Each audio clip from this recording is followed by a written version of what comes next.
श्री तोठा गोपीनाथ भगवान की जय हो। हरे कृष्णा।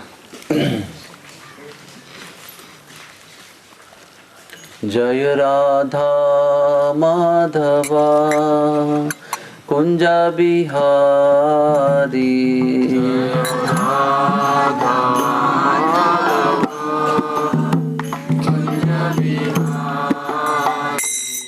जय राधा माधवा कुंज बिहारी।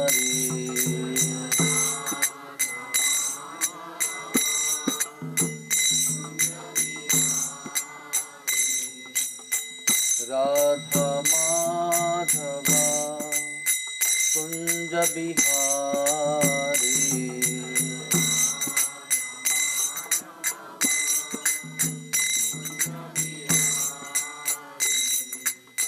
गोपी जन वल्लभा गिरिवरधारी,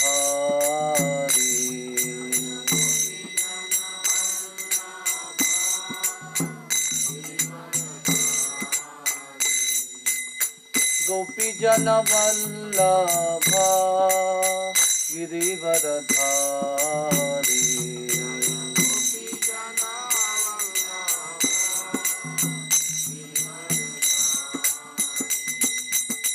यशोदानंदन व्रज जन रंजना,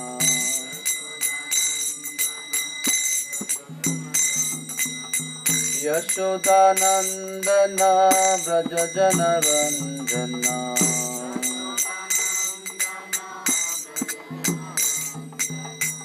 यमुना तीरा वनचारी,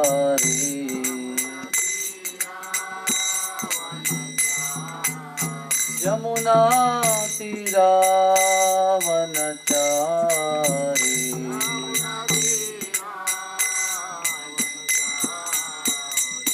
जय राधा माधवा कुंज बिहारी।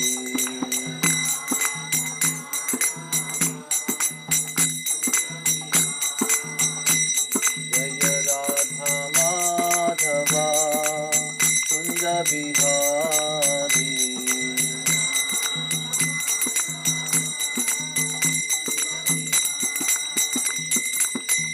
श्री कृष्ण चैतन्य प्रभु नित्यानंद,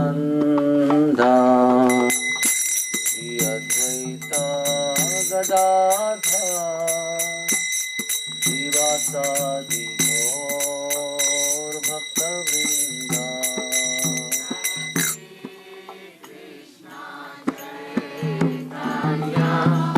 कैमरा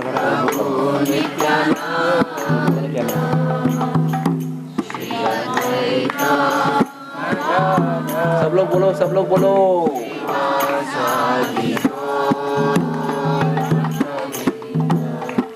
जय श्री कृष्ण चैतन्य प्रभु नित्यानंद, श्री अद्वैत गदाधर श्रीवासादि गौर भक्तवृंद।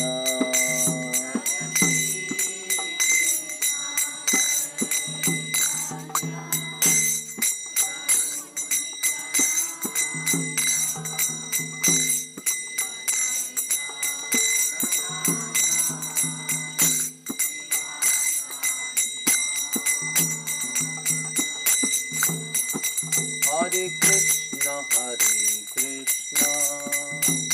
कृष्ण कृष्ण हरे हरे, हरे राम राम राम हरे हरे, हरे कृष्ण कृष्ण कृष्ण हरे हरे, हरे राम राम राम हरे हरे, हरे कृष्ण कृष्ण कृष्ण हरे हरे, हरे राम राम राम हरे हरे, हरे कृष्णा कृष्णा कृष्णा हरे हरे, हरे राम राम राम हरे हरे, हरे कृष्णा कृष्णा कृष्णा हरे हरे, हरे राम राम राम हरे हरे। पुकारो पुकारो।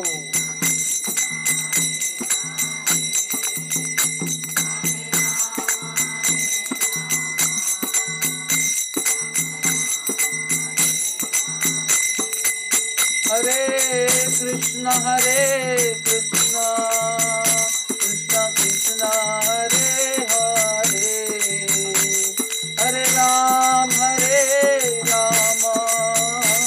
राम राम हरे हरे।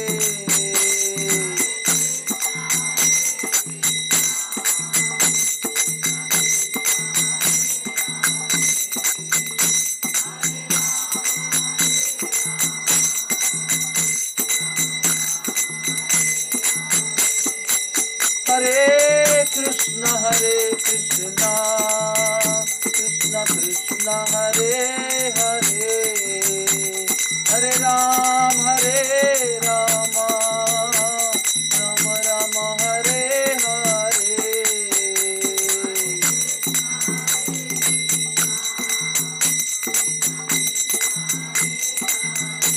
हे गोपाल गोपीनाथ।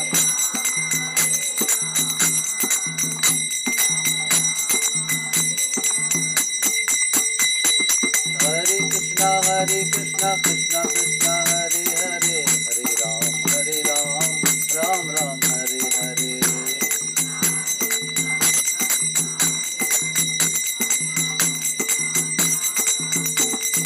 हरे कृष्णा कृष्णा कृष्णा हरे हरे, हरे राम राम राम हरे हरे।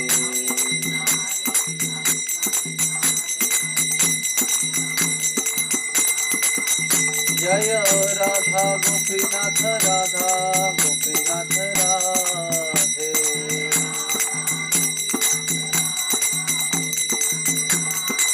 जय राधा गोपीनाथ राधा गोपीनाथ राधे।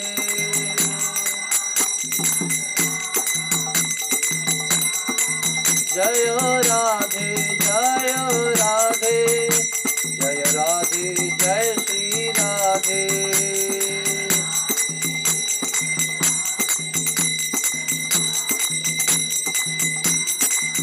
जय प्रभुपदा प्रभुपदा प्रभुपदा जय प्रभुपदा।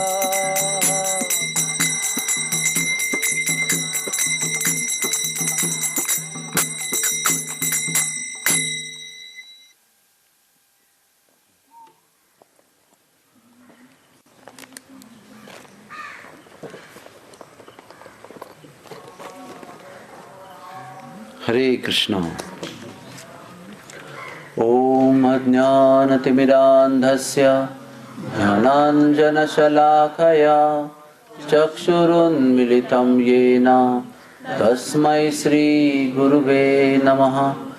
श्रीचैतन्यमनोभीष्टं स्थापितं येन भूतले स्वयं रूपा कदा मह्यं ददाति स्वपदान्तिकं। श्रीकृष्ण चैतन्य प्रभु नित्यानंद श्री अद्वैता गदाधर श्रीवासदि गौर भक्त वृंद। हरे कृष्णा कृष्णा कृष्णा हरे हरे, हरे राम राम राम हरे हरे।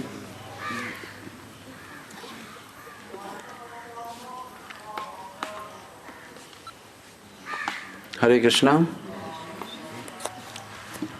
तो इस टोटा गोपीनाथ के सुंदर बगीचे में आपका स्वागत है।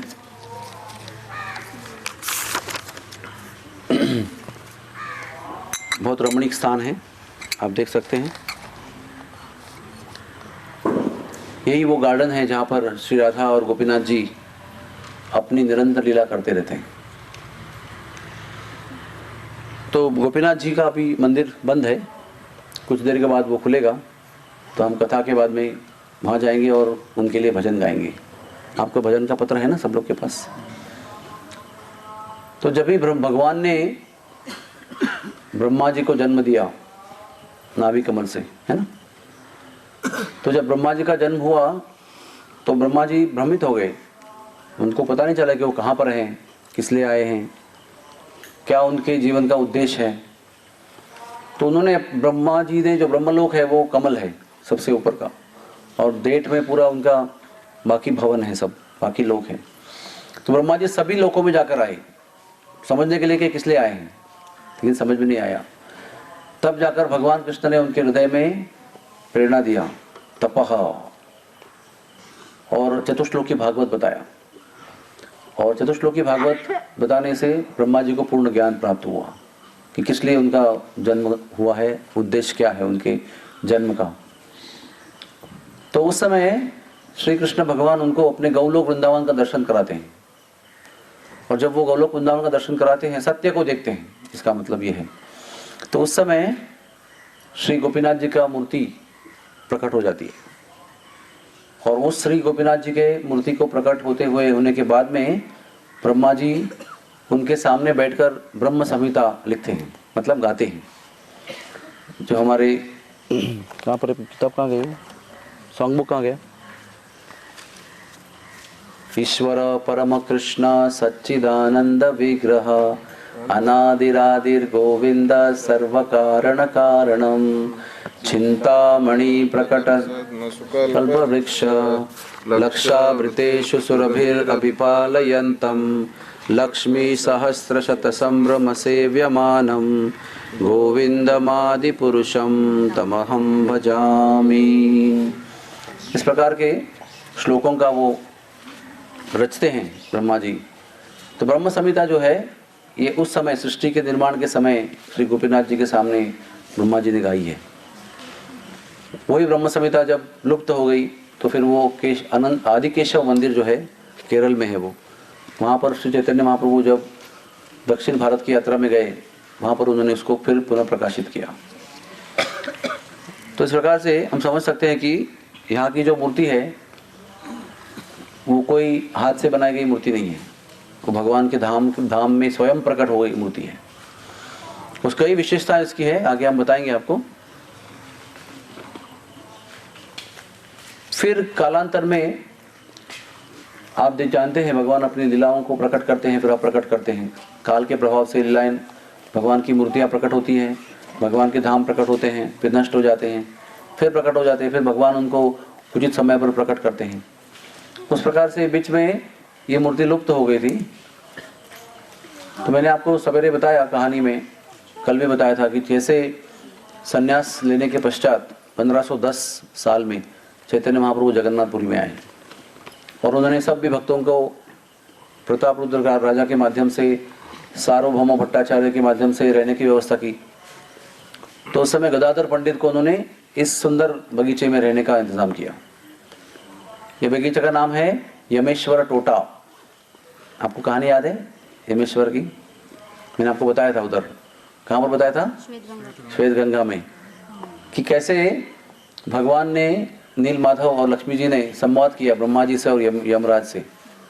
तो यमराज ने फिर यहीं पर शिवलिंग बनाकर एक बहुत सुंदर बगीचा निर्माण किया।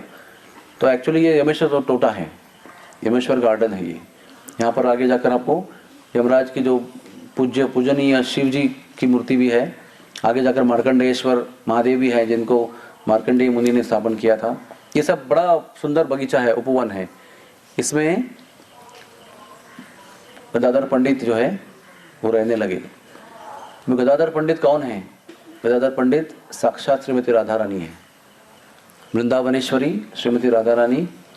लेकिन इस लीला में वो पुरुष शरीर धारण करके आते हैं।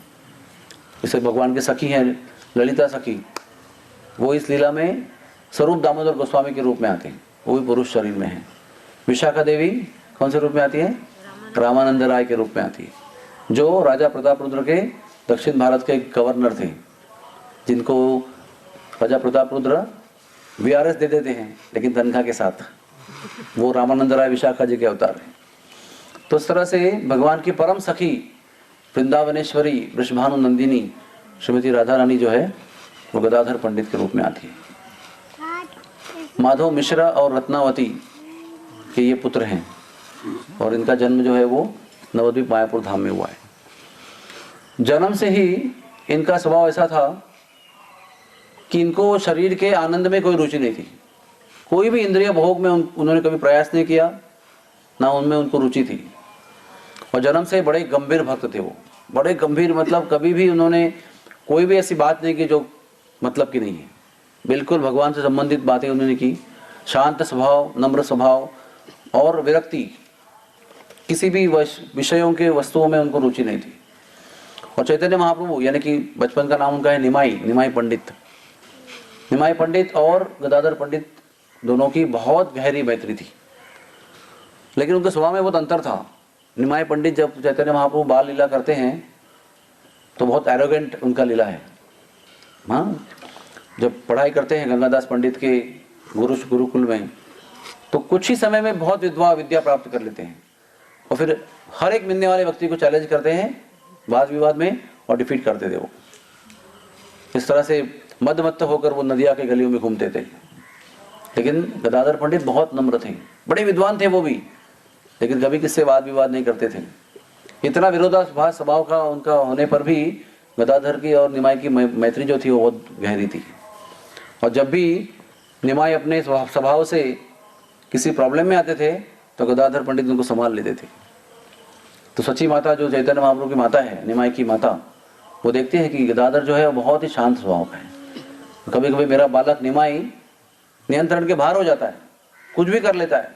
बालक अवस्था में उन्होंने क्या क्या किया है, घर के मटके फोड़े, कभी कुत्ते को घर पे लेके आए, बहुत झगड़ा किया माता के साथ में, गांव में जाकर साधुओं को कष्ट दिया, नदी में जाकर साधुओं को पैर से उल्टा कर दिया, किसी के मुंह में उन्होंने पिचकारी लगा दी।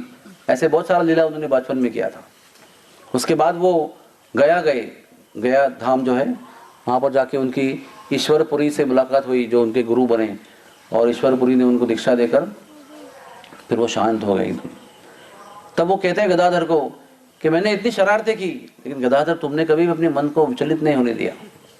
तुम कितने महान भक्त हो भगवान के, क्योंकि दोनों भगवान के भक्त बनकर आए ना। राधा रानी भी आई है, चैतन्य महाप्रभु भी, सब लोग, ललिता विशाखा, सभी लोग भगवान के भक्त बनकर चैतन्य महाप्रभु के इस दिव्य लीला में छन्न अवतार मतलब छुपा हुआ अवतार है। भगवान स्वयं अपने भक्तों के भक्ति करने से जो उनको आनंद मिलता है उसको चखने के लिए स्वयं भक्त बनकर आए हैं। वो सर्वज्ञ हैं, सब जानते हैं, लेकिन फिर भी अपने भक्तों को उनकी ही भक्ति करने के बाद में जो आनंद मिलता है वो उनको पता नहीं है, क्योंकि वो उनके लिए भक्ति करते हैं और अनुभव खुद करते हैं। इसलिए सभी लोग भक्त बनकर आए, इसलिए उनका अवतार छन्न अवतार मतलब छुपा हुआ अवतार माना गया। तो यहाँ पर एक दिन चैतन्य महाप्रभु आए और गदाधर पंडित से कहा कि कृष्ण कहाँ है, वेयर इज कृष्णा। तो गदाधर जी ने कहा अभी आ रहे हैं, क्योंकि इतना तीव्र विरह हो गया था कि वो जमीन को खोदने लगे अपने हाथ से। अभी मुझे कृष्ण से मिलना है, मैं जमीन ढूंढूंगा उनको। जमीन को हाथ से फाड़ने लगते हैं और जैसे ही वो मट्टी को बाजू में करते हैं तो कुछ उनको सख्त वस्तु लगती है, कठिन वस्तु, और खोदते हैं तो श्री गोपीनाथ जी की मूर्ति प्रकट हो जाती, तो जो लुप्त हो गई थी बीच में, फिर वो चैतन्य महाप्रभु की इस लीला से फिर पुनः प्रकट हुई। तो जैसे ही गोपीनाथ जी का दर्शन करते हैं तो गदाधर को बुलाते हैं, गदाधर मुझे एक बहुत प्रिय और सुंदर वस्तु प्राप्त हुई है, क्या तुम इस भेंट को स्वीकार करना चाहोगे? ले लीजिए। तो गदाधर पंडित को वो श्री गोपीनाथ जी की जो विग्रह हैं वो उनको पूजा करने के लिए वो अर्पण करते हैं। चैतन्य महाप्रभु के घर पे शालिग्राम की पूजा भी थी, शालिग्राम शिला। राधा रानी के भाव में वो शालिग्राम कृष्ण का स्वरूप है ना। तो राधा रानी के भाव में जब वो श्री कृष्ण के शरीर को शालिग्राम के रूप में स्पर्श करते थे तो एकदम भाव विभोर होते थे, उनके आंखों से अश्रुधारा बहती थी नदियों की तरह, उनके वस्त्र और शालिग्राम शिला सब कुछ गीला हुआ करता था। तो कभी शालिग्राम को वो दर्शन नहीं कर पाए, क्योंकि इतने आंसू बह रहे आंखों में, आंसुओं का जो स्तर जमा हो गया है, तो वो शालिग्राम को देख ही नहीं पाते थे, केवल हाथ में पकड़ के रो रहे। फिर वो रखते थे, फिर बाहर जाके जरा घूम के आते थे शांत होकर, फिर दोबारा प्रयास करते थे कि शालिग्राम की पूजा करें, लेकिन फिर वही अनुभव, राधा रानी के भाव में श्री कृष्ण के शरीर को, श्री अंग को स्पर्श कर रहे हैं, फिर रोने का, फिर रोमांच खड़े हो रहे हैं। कई दिन तक उन्हें प्रयास किया, पर उन्होंने सोचा कि अभी ये जो शालिग्राम की पूजा है मुझसे नहीं होने वाली। फिर वो गदाधर जी के पास में आते हैं, वो कहते हैं ये शालिग्राम की शिला आप ही अपने पास रखो और आप ही उसकी पूजा करो। तो एक हो गए गोपीनाथ जी और एक हो गए शालिग्राम जी, तो दोनों की पूजा यहाँ पर गदाधर पंडित स्वीकार करते हैं। इनको टोटा गोपीनाथ क्यों कहा गया है? क्योंकि वो यमेश्वर टोटा, यानी कि यमेश्वर का जो गार्डन है उसमें इनका प्रकट्य हुआ था, इसलिए इनको टोटा गार्डन, टोटा गोपीनाथ कहते हैं।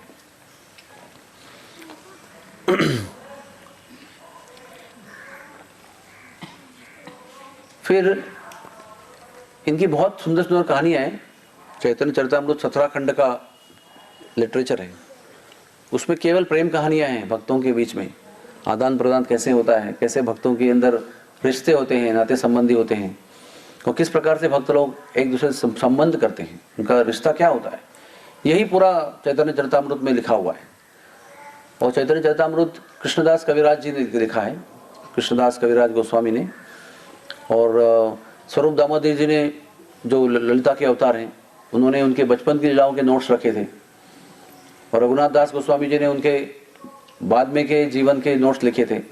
तो इन दोनों के साथ बैठकर कृष्णदास कविराज ने बहुत सारा अभ्यास किया, और अपने उम्र के 90 साल की अवस्था में उन्होंने चैतन्य चरितामृत लिखा, बंगाली भाषा में है वो, और श्रील प्रभुपाद जी ने उस बांग्ला का इंग्लिश में अनुवाद किया है, जो 17 खंडों में प्रकाशित है चैतन्य चरितामृत। बहुत सुंदर मधुर प्रेम लीलाएं उसके अंदर हैं, और अधिकतर प्रसाद का वर्णन है उसके अंदर, कहाँ कहाँ भगवान के भक्तों ने कैसे कैसे प्रसाद लिया, कौन से व्यंजन लिए, और कैसे कैसे व्यंजन खाने के बाद में रोमांच का अनुभव हुआ, आंखों से अश्रु आए, ये बहुत सुंदर वर्णन है उसके अंदर। हाँ, तो जब ये बंगाल में थे गदाधर और चैतन्य महाप्रभु निमाई के रूप में, तो उस समय छत्तग्राम से एक व्यक्ति आते हैं, मुकुंद देव और भक्त है भगवान के चैतन्य महाप्रभु, मुकुंद दत्त, वो भी उसी गांव से हैं। तो मुकुंद दत्त जो है एक बड़े महान भक्त को लेकर नवद्वीप में आते हैं, और मुकुंद दत्त जो है वो गदाधर पंडित को जानते थे। जय हो श्री राधे।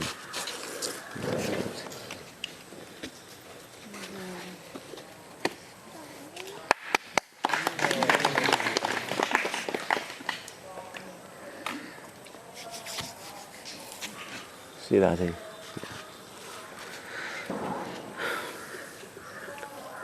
तो उस भक्त का नाम था पुंडरीक विद्यानिधि, और ये पुंडरीक जो थे बड़े विद्वान थे, बड़े श्रेष्ठ भक्त थे, और मुकुंद को उनका जो महिमा था सब पता था, इसलिए खास करके गदाधर को बोलते हैं आइए, एक बड़े सुंदर भक्त जो है वो छत्तग्राम से आए हुए हैं।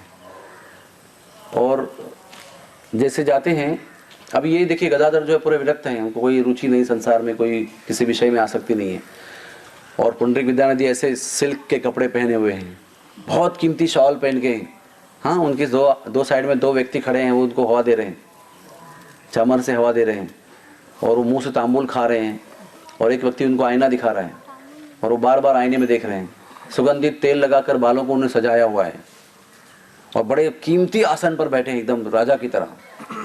तो गदाधर जी सोच रहे हैं, अरे मुकुंद, तुमने, मतलब मन में सोच रहे हैं कि मुकुंद ने मुझे ऐसे व्यक्ति से क्यों मिला रहे हो, मुझे इसमें कोई इंटरेस्ट नहीं है। तो मुकुंद जो है जिस तरह से भाव गदाधर के चेहरे पे देखते हैं, वो समझते हैं उनके मन में क्या प्रश्न है। तो मुकुंद अभी सोचते हैं कि अभी इनकी जो महानता है, महात्म्य है, इसको मैं प्रकट करना चाहिए। तो फिर श्रीमद् भागवत का एक श्लोक है 10वें स्कंद में, जिसमें यही श्लोक सुखदेव जी को रोकने के लिए व्यासदेव जी ने गाया था। हाँ, सुखदेव जी जब गर्भ से जन्म हुआ उनका, बहुत 18 साल तक माता के गर्भ में रहे, उनको बिल्कुल इच्छा नहीं थी कि इस विश्व में जन्म लें, क्यों जन्म लेना है, इसमें विषय वासना है, इसमें दुख है, जन्म है, मृत्यु, जरा, व्याधि सब कुछ भरा हुआ है। तो वो गर्भ से निकल ही नहीं रहे थे। तो गर्भ में पहले व्यास मुनि ने उनको भागवत सुनाया और समझाया बहुत गर्भ से, हाँ, क्योंकि ब्रह्मलीन थे वो गर्भ में ही। तो बाहर आए तो बिल्कुल निर्वस्त्र होकर जंगल में जाने लगे, बस संसार में कोई रुचि नहीं है। तो व्यास देव जी तो पिताजी है ना, वो भाग रहे हैं उनके पीछे, अरे बेटा रुको रुको, घर चलो आप, घर चले आओ। वो सुन ही रहे, जा रहे हैं, आगे जा रहे हैं। तो आगे जाकर कुछ ऐसे बच्चे थे, वो लकड़ी तोड़ रहे थे। तो 2 श्लोक बोलते हैं श्रीमद् भागवत के, अहो बकीयम सनकालकूटम, कि वो परम दयालु भगवान जो उनको मारने के लिए विष भर के अपने स्तनों में आई थी, कालकूट विष भर के, उसको भी उसने उद्धार किया, माता का स्थान दिया अपने धाम में। ऐसे प्रिय भगवान जो है वन में डोल रहे हैं, मोर पंख धारण किए हुए, हाथ में बांसुरी है, आगे पीछे ग्वाल बाल है, और गैयाओं को लेकर गौचारण कर रहे हैं। सुंदर वर्णन करते हैं उस श्लोक से। तो सुखदेव जी रुक जाते हैं, बालकों से पूछते हैं कि ये आपने कहाँ सीखा? तो उन्होंने कहा हमारे गुरुदेव ने हमको सिखाया है। तो आपके गुरुदेव कहाँ रहते हैं? चलो हम ले चलते हैं आपको। फिर सुखदेव जी को वो बच्चे जो हैं अपने गुरु के पास लेके आते हैं, और उनके गुरु कौन है? व्यास देव जी।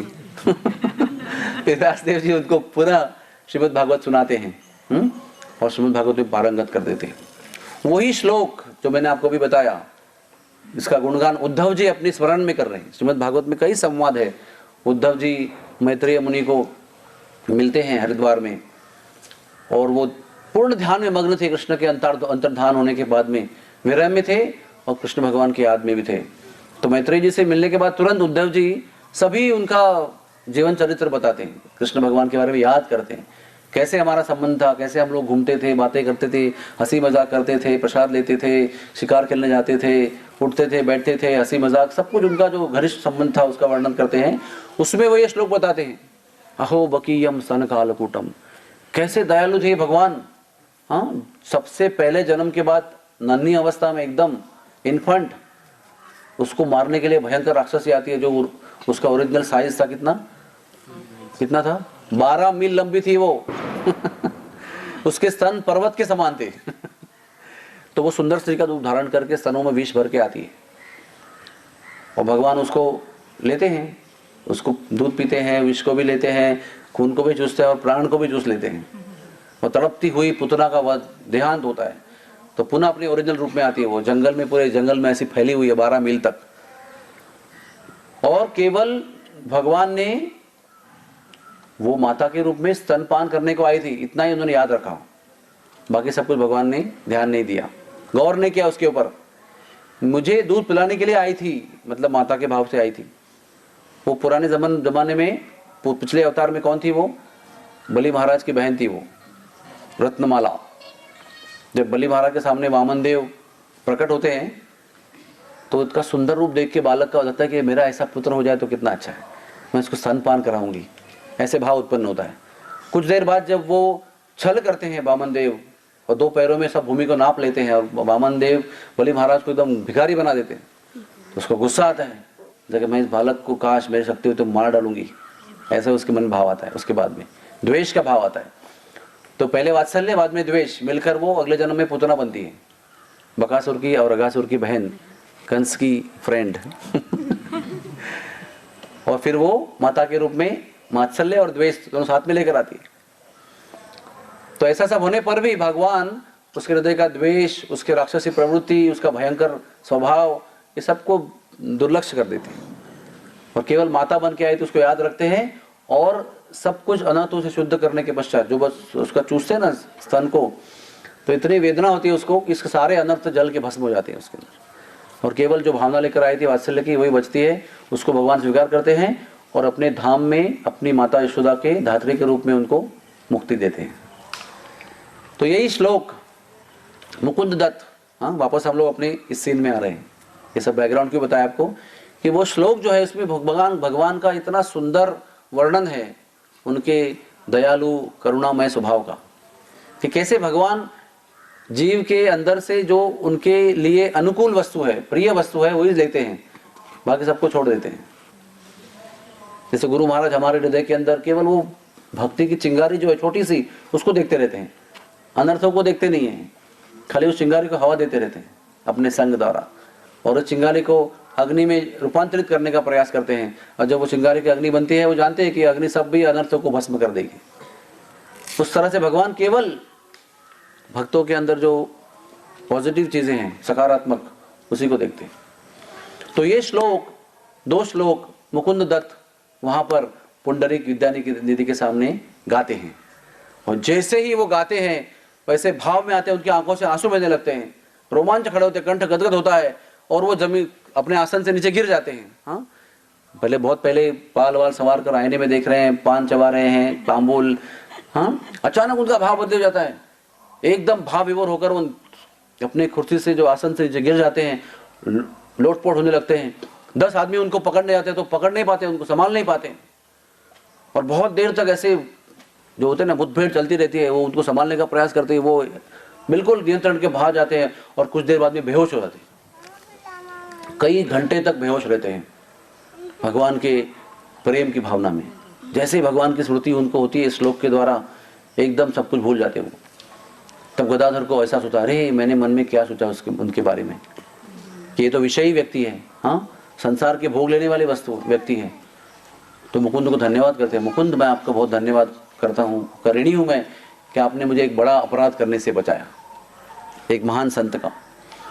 और ऐसी उनकी भावना होती है कि यही मेरे गुरु होने चाहिए। तो चैतन्य महाप्रभु सलाह करते हैं, वो चैतन्य महाप्रभु उनको हाँ कहते हैं, और बहुत सुंदर मुहूर्त पर पुंडरीक विद्यानिधि जो हैं वो गदाधर पंडित को दीक्षा देते हैं। अब ये पुंडरीक विद्यानिधि कौन है? ये राधा रानी के पिताजी हैं। ब्रजलीला में इनका नाम वृषभानु है। वृषभानु ये बरसाना के राजा हैं, वृषभानुपुर के, और उनकी कन्या है वृषभानु नंदिनी, राधा रानी। तो वही पिताजी पुंडरीक विद्यानिधि बनते रहते हैं और कन्या गदाधर पंडित बन के आते हैं, और पिता से दीक्षा ले लेते हैं। और उस दीक्षा के समय पुंडरीक विद्यानिधि कहते हैं कि कई जन्मों के जन्म जन्मांतर के पुण्य और भक्ति के पश्चात गदाधर पंडित जैसा शिष्य प्राप्त होता है, ऐसा बताते हैं उनकी योग्यता को देखते हुए। तो फिर यहाँ पर जब आते हैं तो उनको गोपीनाथ को सौंप देते हैं, उसके बाद में शालिग्राम को सौंप देते हैं। एक बार यहाँ पर चैतन्य महाप्रभु आते हैं और फिर विरह में जाते हैं भगवान के लिए, बहुत तीव्र विरह में जाते हैं। तो कृष्ण कहाँ हैं? बोला कृष्ण हैं, आ रहे हैं। कृष्ण कहाँ हैं? अभी मुझे दर्शन कराओ। बोलो आपके हृदय में है, आप चिंता मत करो, आपके हृदय में बैठे हैं। हृदय में है, तुरंत अपनी नाखूनों को हृदय में ऐसे छाती में घुसाते हैं और छाती फाड़ने का प्रयास करते हैं। तो उनको रोकते हैं, नहीं अभी आएंगे, धीरज रखो। ये लीला भी इसी जगह पर हुई है।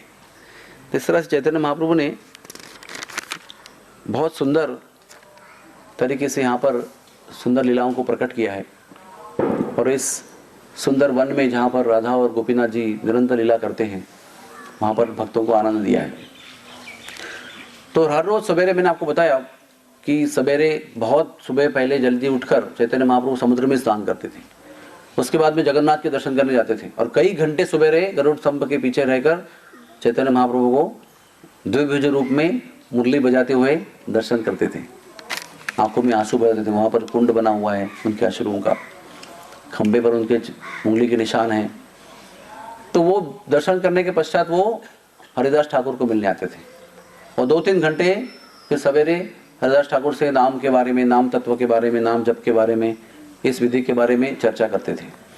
फिर दोपहर के लिए वापस समुद्र में स्नान करते थे, दोपहर का भोजन करते थे गंभीरा में, और फिर गदाधर पंडित के पास यहाँ पर आते थे, और हर रोज 2-3-4 घंटे यहाँ बिताते थे। तो गदाधर पंडित जो थे वो भगवान के विग्रह की पूजा करने के पश्चात, गोपीनाथ जी की पूजा करने के पश्चात उनका एक ही काम था, श्रीमद् भागवत का अध्ययन करना। श्रीमद् भागवत का अध्ययन करने में उतने मग्न रहा करते थे, टोटली एब्सॉर्ब्ड, कंप्लीट एब्सॉर्प्शन। ये स्मरण की बहुत उच्च अवस्था है। ठाकुर भक्ति सिद्धांत जी अपने अनुस्मृति नामक भाष्य में कहते हैं कि absorption is the last stage of remembrance, continuous uninterrupted remembrance. और उसके आगे की स्थिति है समाधि, जिसमें समाधि का मतलब ये नहीं कि गड्ढा खोद के उसमें बैठ जाना है फिर शरीर को त्याग देना है। तो मायावादियों का संन्यास का समाधि का कंसेप्ट है। समाधि का अर्थ है यही है, निरंतर तीव्र और सतत सातत्य के रूप में जो संस्मरण होता है भगवान का पूर्ण भाव से, तो उसको समाधि कहते हैं। इसका मतलब क्या हुआ, आप सब लोग भी समाधि अवस्था में प्राप्त कर सकते हैं। अगर आपके मन में निरंतर भगवान का स्मरण है, प्रेम से भरा हुआ, तो वही समाधि अवस्था है। तो ऐसे दिव्य अवस्था में श्रीमद् भागवत का अध्ययन करते थे गदाधर पंडित।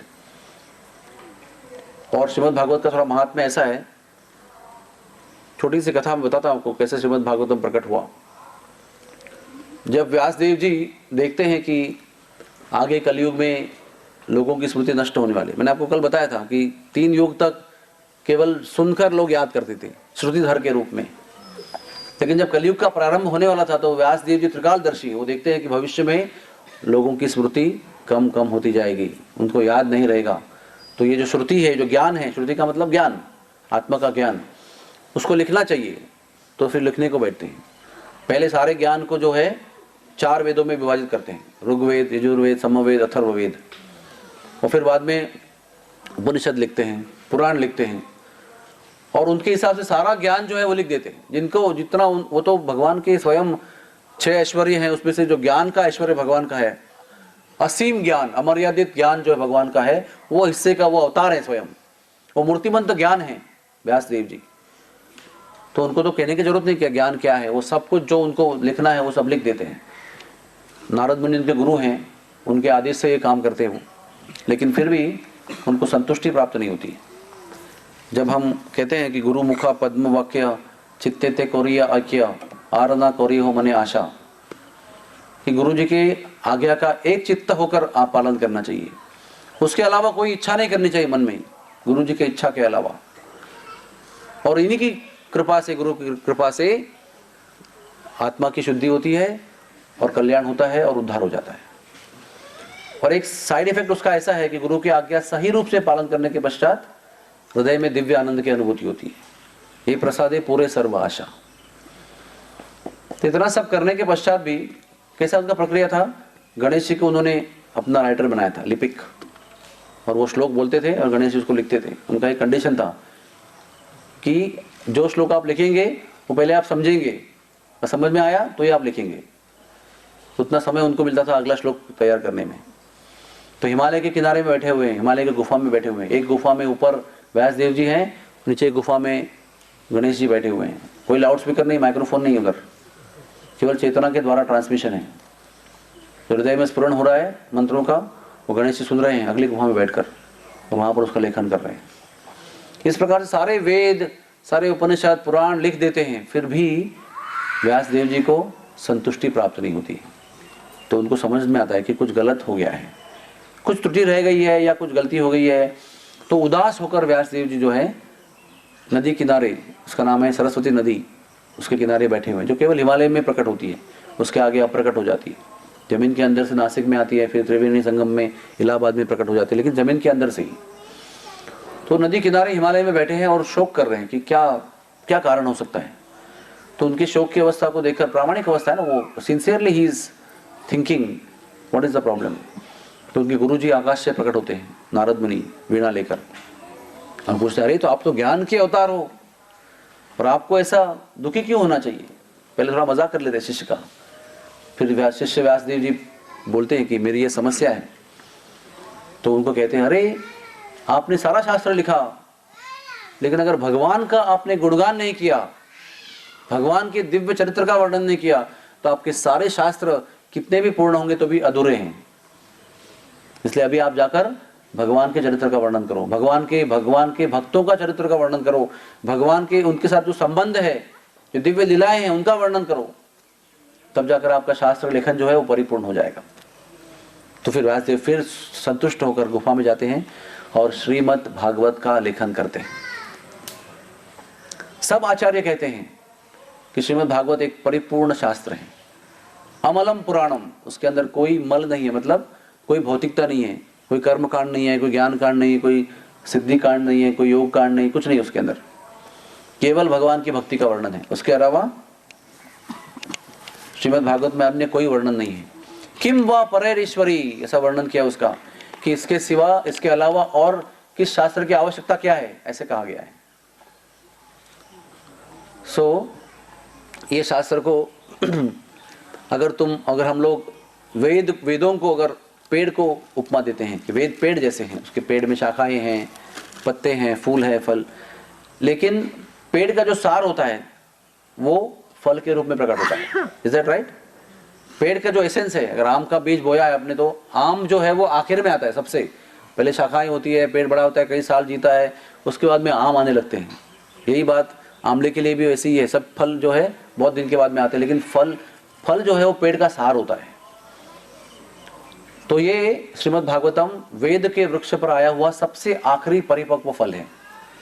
इसको प्राप्त करने से जो पेड़ का जो सार है वो सब प्राप्त हो जाता है। यही इसका महात्म्य है। इसकी कहानी भी ऐसे कि श्रीमद् भागवत का केवल श्रवण करने मात्र से क्या हम बोलते हैं, नष्ट प्रायेषु अभद्रेषु नित्यम भागवत सेवया भगवतीरुत्तम श्लोके भक्तिर्भवती नैष्टिकी। हाँ, नित्यम भागवत सेवा मतलब नित्यम भागवत के श्लोकों का सेवन करने से क्या होता है, नष्ट प्रायेषु अभद्रेषु, जो भी अभद्र है वो सब नष्ट हो जाता है। और हृदय में नैष्टिकी भक्ति मतलब जो उसको हिला नहीं सकते, नॉट शेकेबल, स्थिर भक्ति, दृढ़ भक्ति का हृदय में विकास होता है। ऐसा ये शास्त्र है। ठाकुर भक्ति सिद्धांत जी कहते हैं, जो प्रभुपाद जी के गुरु हैं, भक्ति सिद्धांत सरस्वती ठाकुर, वो कहते हैं कि अगर पृथ्वी पर बाढ़ आ जाएगी और सभी लाइब्रेरी में से, ग्रंथालयों में सब ग्रंथ नष्ट हो जाएंगे, सभी कुछ शास्त्र जो है सब नष्ट हो जाएगा और केवल श्रीमद् भागवतम बचेगा, तो कोई नुकसान नहीं हुआ है, कोई प्रॉब्लम नहीं, एवरीथिंग इज फाइन। क्योंकि श्रीमद् भागवत को बचने से और ग्रहण करने से मनुष्य जीवन में क्या प्राप्ति करनी है, इसका सारा ज्ञान उसमें दिया हुआ है। और श्रीमद् भागवत ऐसा ग्रंथ है कि श्रीमती राधा रानी और उनकी सखियां जो है, उनकी जो भगवान के प्रति भक्ति है, उसके रहस्यों का वर्णन श्रीमद् भागवत में किया गया है। अब यहाँ पर क्या सीन है, गदाधर पंडित जो स्वयं राधा रानी है, वो श्रीमद् भागवत का अध्ययन कर रहे हैं। ये बहुत बढ़िया चीज़ है जो यहाँ पर हो रही है। यहाँ का जो रहस्य है, यहाँ के जो लीलाएं हैं, वो बहुत गहरी, यानी कि डीप, हाँ, गाढ़ कहते हैं मराठी में उसको, इस प्रकार की लीला है। तो ये शास्त्र जो है वो दिन में 3-4 घंटे श्रीमद् भागवत का अध्ययन चैतन्य महाप्रभु और गदाधर पंडित साथ में किया करते थे। श्री कृष्ण राधा रानी के भाव में और स्वयं राधा रानी गदाधर पंडित के भाव में, दोनों के संबंधों के विषय में जो लीलाएं हैं, रहस्य है, वो ग्रंथ श्रीमद् भागवतम पढ़ते हैं। और यहाँ का उनका पठन जो है, वो जब दोनों इस ग्रंथ का अध्ययन यहाँ करते थे, दोनों की आंखों से अश्रुओं की नदी बहती थी। वो दोनों नदियाँ मिलकर ग्रंथ जो था उसकी सारी स्याही उन्होंने मिटा दी थी। क्योंकि उस समय कोई प्रिंटिंग प्रेस नहीं था, कोई कॉपीज नहीं थी, हस्तलिखित ग्रंथ हुआ करते थे। अब गुरु अपने शिष्यों की दास देता था, फिर वो आगे किसी को लिखवाते थे। अभी 18,000 श्लोक है, कोई लिखने बैठेगा तो कई महीने लगेंगे उसको। ऐसे बहुत दुर्लभ कॉपी हुआ करती थी उसकी, और स्याही से लिखते थे उसको। तो अधिक सारा श्रीमद् भागवतम जो है इन दोनों के अश्रुओं से मिट चुका था, लेकिन उनको कंठस्थ भी था। तो बार बार चैतन्य महाप्रभु आते थे। और प्रहलाद की जो कथा है 7वें स्कंद में आती है, ध्रुव महाराज की जो कथा है वो 4थे स्कंद में आती है। वो 100 बार सुनते थे। हाँ, हम लोग एक कथा में एक श्लोक के बारे में बोलते हैं, लेकिन चैतन्य महाप्रभु एक लीला जो है, ध्रुव महाराज की लीला एक बार पढ़ के हो गई, बहुत ही मधुरता से, बड़े प्रेम से गदाधर पंडित उसको समझाते थे। लेकिन वो खत्म होने के बाद बोलते दोबारा बोलो, और बीच में नाचते थे आनंद से विभोर होकर, फिर बैठते थे, फिर कथा सुनते थे, फिर और एक बार बोलो। ऐसे करके 100 बार उन्होंने ध्रुव महाराज की और प्रहलाद की कथा सुनी है इस जगह बैठकर। इसको कहते हैं आस्वादन। हाँ, नॉट जस्ट रीडिंग करते हैं ऐसे ही मनोरंजन के लिए करते, लेकिन जब कहते हैं ना स्क्रूटिनाइजिंग स्टडी, एनालिटिकल स्टडी, मतलब क्या, उसके रहस्य को समझने का प्रयास करते हैं। 2 शब्दों के बीच में, 2 लाइन के बीच में क्या रहस्य छुपा हुआ है, उसको जानने का प्रयास करते हैं गुरु महाराज के आदेश में और मार्गदर्शन में। और श्रीमद् भागवत ये अथाह सागर है, इसके अंदर गुरु महाराज की कृपा होगी तो आप हर समय जिंदगी भर नया गहरा अर्थ आपको मालूम पड़ेगा इसके अंदर। तो हमारे लिए, मनुष्यों के लिए श्रीमद् भागवत का निर्माण व्यासदेव ने क्यों किया है?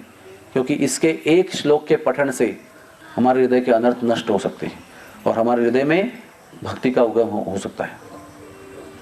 और श्रीमद् भागवत का इतना महत्व है कि सभी धर्मों में, सभी संप्रदायों में, वैष्णव संप्रदायों में श्रीमद् भागवत को प्रमाण माना गया है। श्रीमद् भागवतम प्रमाण अमलम प्रेम पुमार्तो महान, यानी कि जो हमारा पंचम पुरुषार्थ है, 4 पुरुषार्थ क्या है? लौकिक पुरुषार्थ। भौतिक पुरुषार्थ क्या है? धर्म अर्थ काम मोक्ष। धर्म के नियमों का पालन करना, शरीर की इंद्रियों का भोग देना, काम, हाँ, अर्थ यानी कि धन कमाना, और अंत में हो सके तो मोक्ष प्राप्त करना। ये सब भौतिक माना गया है। It is all material, only for the self. लेकिन पंचम पुरुषार्थ है प्रेम, भगवान के प्रति प्रेम प्राप्त करना।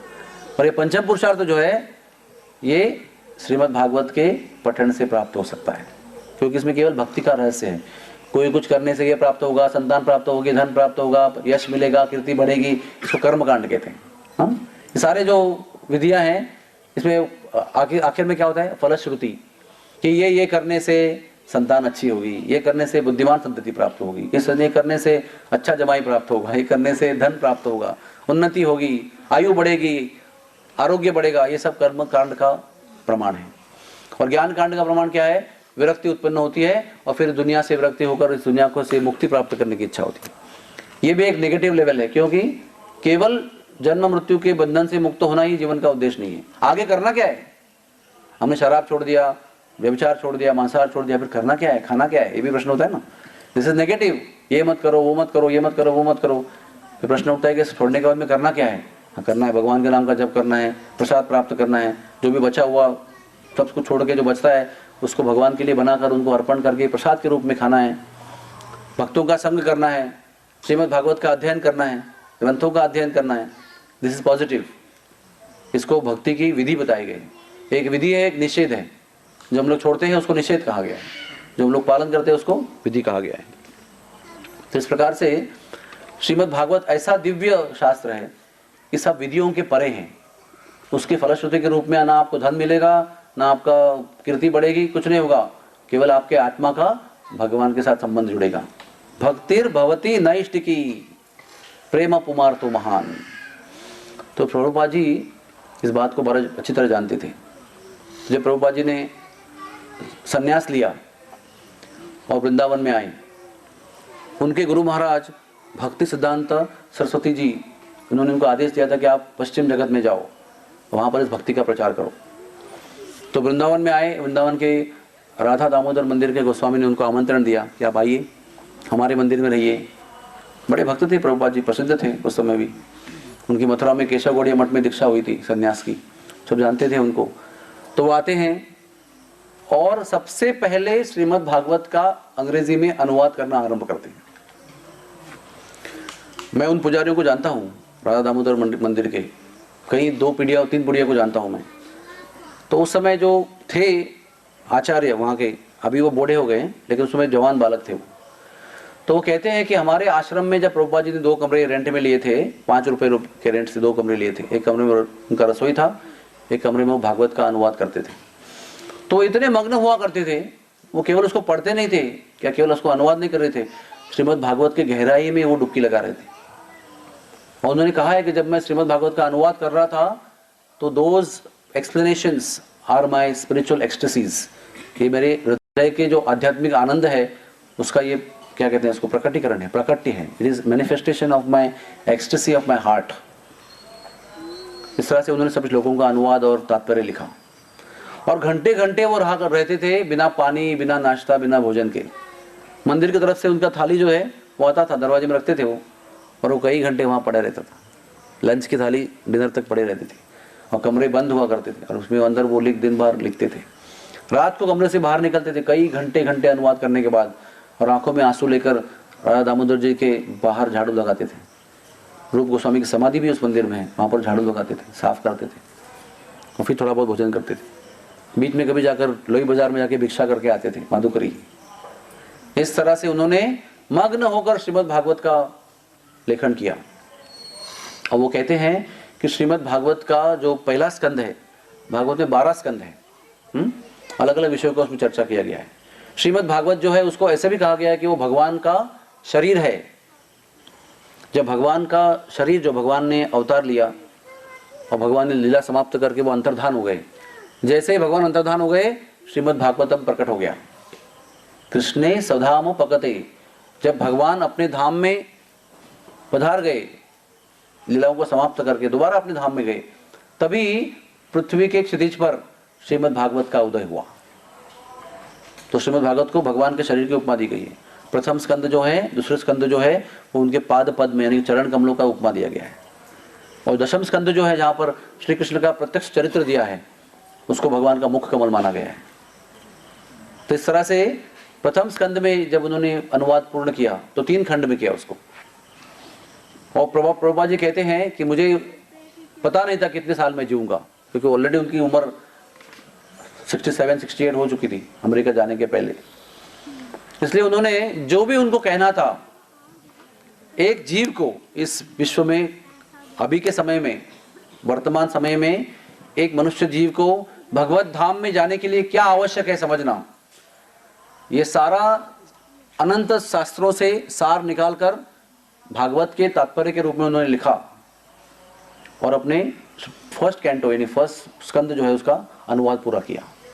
और जब ये पूरा हुआ, जब पहला स्कंद का पहला हिस्सा पूरा हुआ, तो वो दिल्ली गए और भिक्षा करके उन्होंने प्रिंटर के पास वो प्रिंट करने दिया। दिल्ली के धूप में खड़े रहकर उन्होंने इस ग्रंथ को बेचे, कुछ ग्रंथों को बेचा, उसके से दूसरा स्कंद को प्रिंट करने दिया। फिर उसको धूप में खड़े रह के बैक टू गॉड मैगजीन के साथ में उन्होंने उसको बेचा। कई बार वो बेहोश होकर रास्ते में भी गिर गए। दिल्ली में अकेले थे, तब कोई इस्कॉन संस्था नहीं थी, हजारों लाखों फॉलोअर नहीं थे उनके, 108 मंदिर नहीं थे उस समय। ऐसे करके उन्होंने तीनों स्कंदों को छपवाया, भिक्षा करके, माधुरी करके, धन इकट्ठा करके। प्रिंटर पूछते थे, आप लोग आप ऐसा क्यों कर रहे हैं, मतलब आपको क्या जरूरत है कि उधार में आप में से प्रिंटिंग करा रहे हो। वो कहते हैं यथावकाश आपको समझ में आएगा मैं क्या करने वाला हूँ। अभी आप मेरे लिए कृपा करके उधार में प्रिंटिंग करा दो, मैं भिक्षा करके पैसा ला के दूंगा आपको। तो उनका इंटरव्यू आता है, उनके जीवनी पर एक फिल्म बनाई गई है, you are ever well wisher. अगर मुमकिन हुआ तो आपको एक शाम को उसको दिखाने का हमारा प्लानिंग है। वो प्रिंटर कहते हैं कि मुझे हमेशा आश्चर्य हुआ करता था कि ये बूढ़ा व्यक्ति सब कुछ छोड़ के संन्यास लेकर वृंदावन में रह रहा है, क्यों मेरे पास आकर उधारी में किताब छप रहा है। बैठ के भजन करना है तो भजन आराम से कर सकते हैं, उधारी में इतना छापने की जरूरत क्या है। वो कहते थे कि सभी विश्व जो है वो तप रहा है जन्म मृत्यु जरा व्याधि के चक्र में, संसार धावा नलिलोखा त्राणाय कारुण्य घना घनात्वम। सब संसार जो है जन्म मृत्यु के चक्र में जल रहा है, उनको बचाना मेरा फर्ज है, मेरे गुरु जी का आदेश है कि ये विचारों को, ये संदेशों को, प्रेम का संदेश जो है वो लेकर मुझे विश्व भर जाना है, इसलिए मेहनत कर रहा हूँ। जब इतना सारा महत प्रयास करके जब भी वो 3 खंड वाला पहला स्कंद पूरा होता है तो वो लेकर प्रभुपाद जी मुंबई आए और सुमति मोरारजी के पास बैठे और गिड़गिड़ाए बहुत कि मुझे अमेरिका जाना है प्रचार करने के लिए। स्वामी जी आप अमेरिका को जाते हो, बहुत ठंड है वहाँ पर, आपको यकीन नहीं इतना ठंड है वहाँ पर, आप ठंड में ही आपका शरीर छूट जाएगा वहाँ पर। और बहुत भयंकर अवस्था है वहाँ पर, लोग व्यभिचार करते हैं, नशा करते हैं, जुआ खेलते हैं, मांस खाते हैं।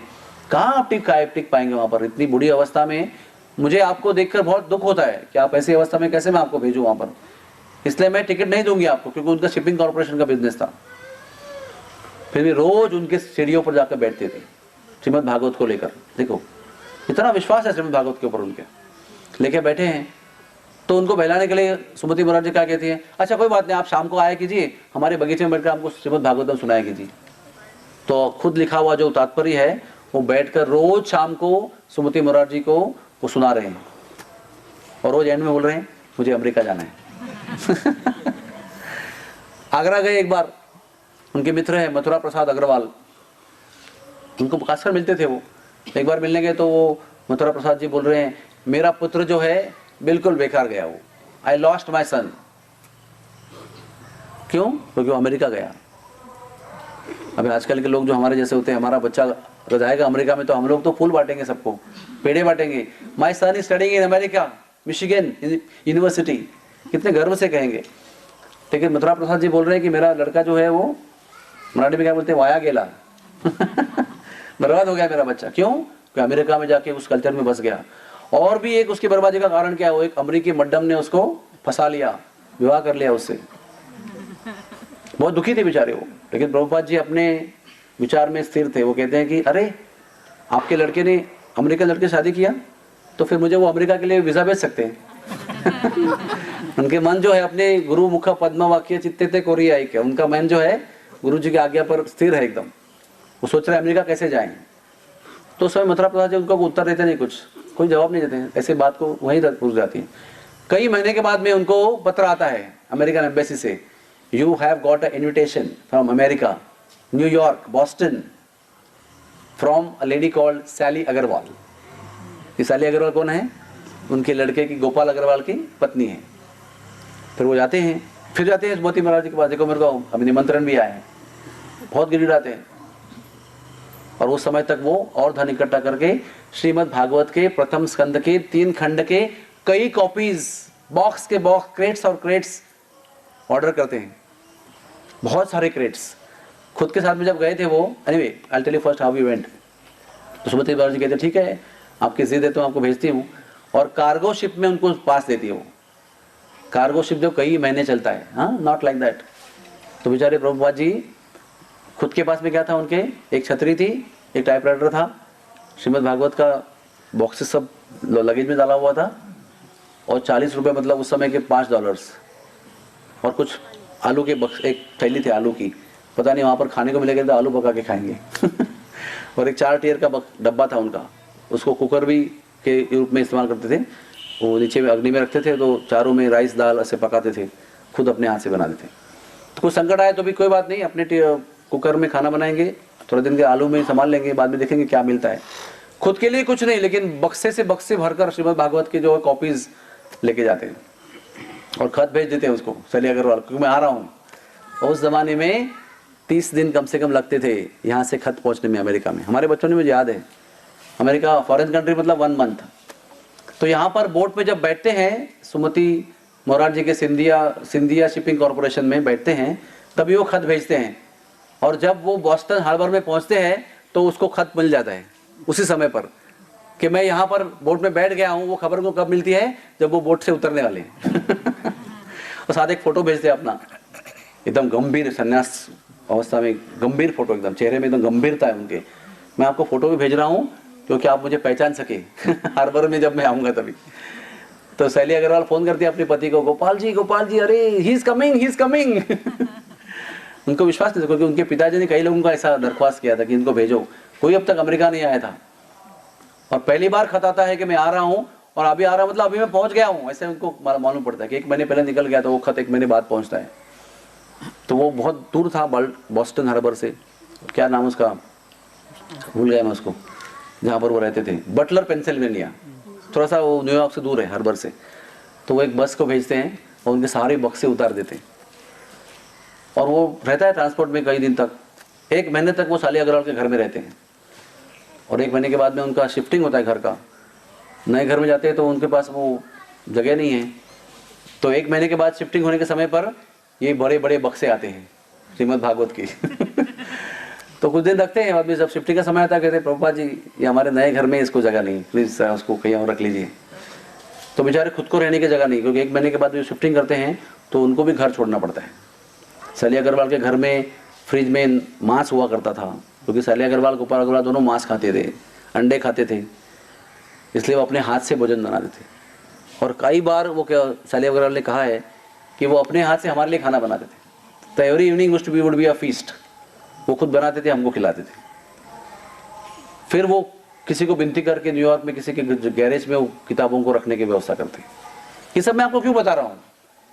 क्योंकि श्रीमद् भागवत का जो संदेश था उनको बद्ध जीवों तक पहुंचाना था। इसलिए अकेला बूढ़ा व्यक्ति 70 साल का बोट में, जिनको 2 हार्ट अटैक आए हैं, कोई हमारे जैसा व्यक्ति होता तो उतरते वापस लौट के आता था, रिटर्न जर्नी बैक, हमको यहाँ नहीं रहना है, how to manage this situation of bad health. तो उसके पश्चात ये जो उन्होंने 3 खंड के 1 स्कंद का अनुवाद किया था, केवल उसको ही, वही ग्रंथ इस्कॉन में थे उस समय, और कोई पुस्तक का अनुवाद नहीं हुआ था, ओनली 3 बुक्स। और उसको पढ़कर ऐसे ऐसे भक्त बने कि 6-6 महीने में प्रभुपाद जी ने उनको लंदन भेजा, जर्मनी भेजा, स्विट्जरलैंड भेजा, अमेरिका के अलग राज्यों में भेजा, एक सेंटर खोलने के लिए। 6-6 महीने के जो भक्त हैं वो पहले मांसाहार, व्यभिचार, नशा, ड्रग्स सब करते थे। वो 6 महीने के अंदर उनका हृदय में इतना परिवर्तन आया कि प्रभुपाद जी की दीक्षा लेकर, प्रभुपाद जी के आदेश से उन्होंने, मतलब इस देश की कन्या, इस देश का पुत्र, उन्होंने विवाह भी करवाया उनका वैष्णव पद्धति से, और जाओ अभी इंग्लैंड में जाओ, वहाँ प्रचार करो, ऐसे करके उन्होंने भेज दिया उनको। ना पैसा है, ना कोई साधन है, ना कोई कॉन्टैक्ट है, ना जगह है, ना कुछ नहीं है। Go and start preaching. लेकिन श्रीमद् भागवत के प्रथम खंड के केवल उसके अध्ययन करने से वो भक्त इतने स्ट्रांग बने कि श्याम सुंदर जी और मालती माता जी जो पहले पहले उनके भक्त हैं, उनकी कहानी भी आपको बतानी है क्योंकि जगन्नाथपुरी से उनका संबंध है उस कहानी का। तो श्याम सुंदर जी और मालती का विवाह होता है और वो जाते हैं इंग्लैंड में। कभी जिंदगी में इंग्लैंड में नहीं गए थे, पहली बार जाते हैं। हाथ में छोटी सी कन्या है सरस्वती। वो जाके सीधा बीटल्स को मिलते हैं, जॉर्ज हैरिसन को। उसका अभी देहांत हो गया ना कुछ साल पहले। कैसे मिलते हैं? छुप छुप कर उनको घर में एंट्री लेते हैं दीवार से कूद कर। फिर जॉर्ज उनको मिलते हैं, जॉन लेनन और जॉर्ज हैरिसन सब उनको मिल। 4 थे बीटल्स, वो 2 तो नशे में ही ख़त्म हो गए और 2 स्पिरिचुअल बने। उसमें जॉर्ज हैरिसन प्रभुपाद के अनुयायी बने। क्यों? केवल कुछ महीने को ग्रंथों का अध्ययन करके श्याम सुंदर जी ने उनको अच्छी तरह समझाया कि जीवन का उद्देश्य क्या है। आज जो हम कृष्ण किताब पढ़ते हैं ना, कृष्ण किताब, प्रभुपाद जी ने प्रथम स्कंद का अनुवाद करने के पश्चात सीधे दशम स्कंद का अनुवाद किया कि उनको गारंटी नहीं थी कितने साल जिएंगे। और कृष्ण चरित्र जो है उनको प्रकाशित करने की उनकी बहुत इच्छा थी, इसलिए उन्हें गोष्ठी रूप में, कथा रूप में दशम स्कंद का अनुवाद किया उन्होंने। और वो बनाने के बाद स्क्रिप्ट रेडी हो गया तो श्याम सुंदर को प्रभुपाद जी कहते जाओ जॉर्ज से इसका पैसा मांगो। तो श्याम सुंदर ने कभी जॉर्ज से पैसा नहीं मांगे थे, केवल वो प्रेम संबंध में उनको प्रचार करते थे। गुरु जी का आदेश था तो गए उनको मिलने के लिए और डिनर का इंतज़ाम था, बहुत सारी यहाँ की बातें हुई। फिर डिनर पहले स्टार्टर आया तो स्टार्टर लिया। संकोच कर रहे, कभी बोले कब कैसे बोले कैसे बोले कैसे बोले, अभी तक तो इतने महीने में कभी मांगा नहीं कुछ उनसे। फिर लंच डिनर आता है, फिर डिनर भी खा के होता है, यहाँ वहाँ की गप्पें खत्म हो जाती है। डिनर के बाद में डेजर्ट भी आता है, वो भी खत्म हो जाता है। फिर जाने का समय आता है तो भी इनको बात करने की हिम्मत नहीं हो रही, कैसे कहेंगे, लेकिन कहना तो है क्योंकि गुरु जी का आदेश है। गुरु मुखा पद्म वाक्य चित्ते ते कोरी आय किया। तो जाने के समय दरवाजे में जाते हैं तभी मतलब जॉर्ज मुझे जरा थोड़ी सी बात करनी है आपसे। हाँ बैठो बैठो। ऐसा है कि हमारे प्रभुपाद जी ने, क्योंकि जॉर्ज हैरिसन आपको पता नहीं 1960s में बहुत फेमस व्यक्ति थे, मतलब इतनी सो फेमस। आजकल के जो थे माइकल जैक्सन उसके सामने कुछ नहीं थे, इतने वो अमीर थे और इतने फेमस थे। और जॉर्ज हैरिसन ने कई हरे कृष्णा के कंपोजिशन भी किए हैं, बहुत सारे एल्बम उनके प्रकाशित भी हुए हैं। तो वो कहते हैं श्रीमद् भागवत के दशम स्कंद का प्रभुपाद जी ने अनुवाद किया है कथा रूप में और कृष्ण नाम की किताब छपवानी है, क्या आप उनको डोनेशन दे सकते हैं? तो एकदम चेहरा गिर जाता है जॉर्ज का। अरे क्योंकि जॉर्ज हैरिसन इतना फेमस व्यक्ति था, दुनिया के जितने भी स्पिरिचुअल लीडर्स थे उनके साथ संपर्क करने का कोशिश करते थे। और संपर्क होता है जो जैसे होता है तुरंत सारे पेपर में उनका फोटो देते थे just to create publicity and कॉनो। तो जॉर्ज बहुत नाराज थे ऐसे लोगों से, इसलिए शुरू से श्याम सुंदर ने कभी उनको पेपर में न्यूज़ कभी कुछ दिया नहीं उनके बारे में। प्रभुपाद के साथ में उन्होंने घंटों घंटों बातचीत किया है लेकिन कभी किसी मैगजीन में या पेपर में या टीवी में कहीं उनका न्यूज़ नहीं आया। एज अ स्ट्रैटेजी कि we don't want to have publicity with you.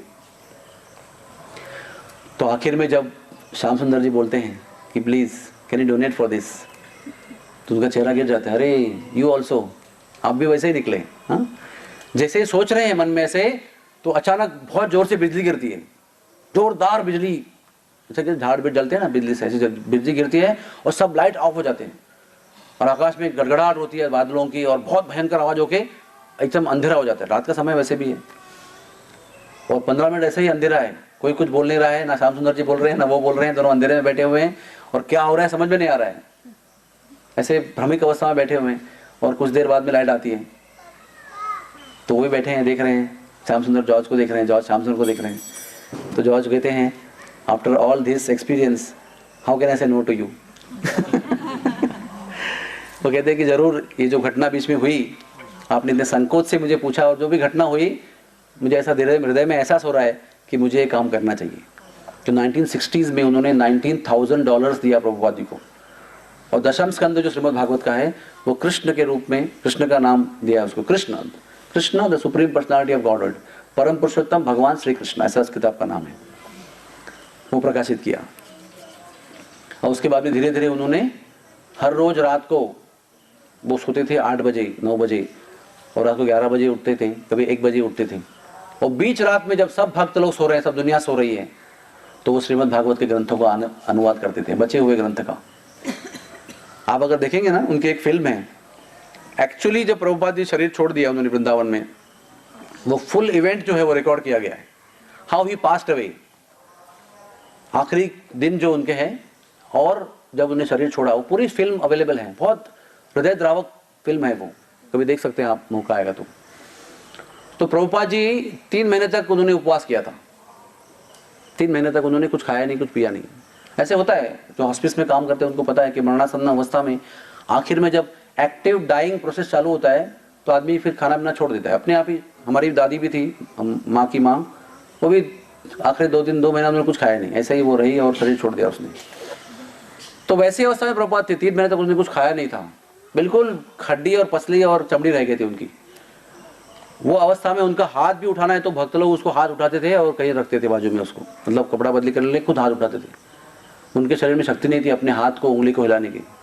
ऐसी अवस्था में भी प्रभुपाद जी के मुंह के सामने डिक्टेफोन रखकर भक्त लोग प्रभुपाद जी से श्रीमद् भागवत का अनुवाद कराते थे। ऐसी फिल्म है उसके अंदर, क्योंकि प्रभुपाद जी का अनुवाद करने का एक स्टाइल था। वो डिक्टेफोन लेके बैठते थे और उसमें बोलते थे, श्लोक बोलते थे, उसका वर्ड टू वर्ड अनुवाद करते थे और उसका एक लाइन में अनुवाद करते थे और तात्पर्य लिखते थे, सारा वो बोलते थे मुंह से। और उस डिक्टेफोन को सुनकर, हेडफोन लगाकर उसका भक्त जो, उनके भक्त जो थे वो टाइप करके उनका क्या कहते हैं उसको, ट्रांसक्रिप्शन करते थे उसका। तो ऐसे कोई भक्त उनके मुंह पर ऐसे माइक्रोफोन पकड़ा हुआ है, डिक्टेफोन, और प्रभुपाद जी उसका अनुवाद कर रहे हैं श्रीमद् भागवत का। मरते दम तक, आखिरी सांस तक उन्होंने श्रीमद् भागवत का अनुवाद किया है। और जो आखिरी अध्याय उन्होंने जो अनुवाद किया है वो दशम स्कंद में, जब ब्रह्मा जी बछड़ों को चोरी करते हैं कृष्ण के, हाँ, जमुना किनारे में बैठे हैं, आनंद ले रहे हैं, तो ब्रह्मा जी को संशय होता है कि अगासुर का वध किसने किया, इस बालक ने किया, और भगवान कहते हैं इस बालक को। तो वो कसौटी करने के लिए आते हैं और भगवान के पहले बछड़ों को और ग्वाल बालों को चुरा लेते हैं। उस लीला तक प्रभुपाद जी ने स्वयं अपने डेथ बेड पे बैठकर उसको अनुवाद किया है। तो आप समझ सकते हैं कि कितना महत्वपूर्ण ग्रंथ है श्रीमद् भागवत। हाँ, हरे कृष्ण। जरा आइए जरा प्लीज, कम क्विकली। तो मैंने आपके लिए यहाँ पर दिखाने के लिए लाया है श्रीमद् भागवत। ये प्रथम स्कंद है। कौन सी भाषा में ये शायद हिंदी भाषा में है, ठीक है। सबसे पहले जब ये ग्रंथ प्रकाशित हुए थे तो वो 30 खंड में प्रकाशित हुए थे। प्रथम स्कंद के 3 खंड, द्वितीय के 2 खंड, फिर तृतीय के 3 खंड, फिर चौथे के 7 खंड, ऐसे वो करके 30 खंड थे वो। फिर अभी नया प्रकाशन जो हुआ है उसमें एक स्कंद का एक वॉल्यूम प्रस्तुत है। इस तरह से 12 स्कंद के 18 वॉल्यूम प्रस्तुत है। दशम स्कंद के कम से कम 4 वॉल्यूम है और कुछ स्कंद के 2 वॉल्यूम है। ऐसे मिलके 12 स्कंद के 18 वॉल्यूम्स अवेलेबल हैं। और ये है इंग्लिश भाषा में, जो ओरिजिनल प्रभुपाद ने लिखा था, जिसको वो विदेश लेके गए और आखिर तक उन्होंने दशम स्कंद तक पहुँचे वो। और ब्रह्मा मोहन लीला के पश्चात का जो अनुवाद है वो उनके 4 शिष्यों ने, सन्यासी शिष्यों ने मिलकर उसको पूरा किया है। क्योंकि दशम स्कंद का कोई हिस्सा बाकी था, उसके बाद दशम स्कंद को पूरा किया उन्होंने, वर्ड टू वर्ड ट्रांसलेशन। कथा रूप में प्रभुपाद ने लिखा था उसको, लेकिन श्लोक के रूप में, श्लोक का अनुवाद और तात्पर्य लिखा नहीं था। दशम स्कंद पूरा किया शिष्यों ने, फिर 11वां और 12वां स्कंद भी पूरा किया। इस तरह से 12 स्कंद का श्रीमद् भागवत जो है इस्कॉन संस्था में अभी अवेलेबल है। और इसी इंग्लिश अनुवाद का 55 भाषाओं में अनुवाद हो चुका है। The same Shrimad Bhagavat is available into 55 languages. हाँ, ये कितनी गौरव की बात है हमारे लिए। हमारा शास्त्र है ये, भारत भूमि का एक गौरव, एक नगीना है, ये अलंकार है भारत भूमि का।